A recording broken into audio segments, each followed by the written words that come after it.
तो काल बा भाई लोग, नए ब्लॉग में आप लोग का स्वागत बा। तो देखा लोग शाम के समय लगा तो हमने गए थे मंदिर में गए के बाद देखा दर्शन हो गए अंदर गए से। तो पता चलल कि तिरुपति मंदिर बा। तो अंदर गए से तो देखा लोग अंदर के इलाका कैसन बा, देखा जा लोग भाई लोग।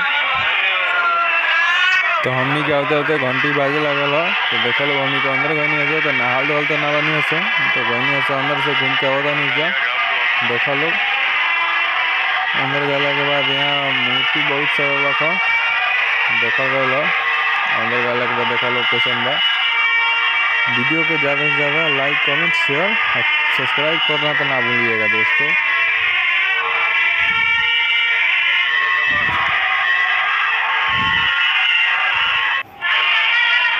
इधर मंदिर बड़का जौन की ज़्यादा गुफा के अंदर तिरुपति मंदिर छोट मंदिर बा।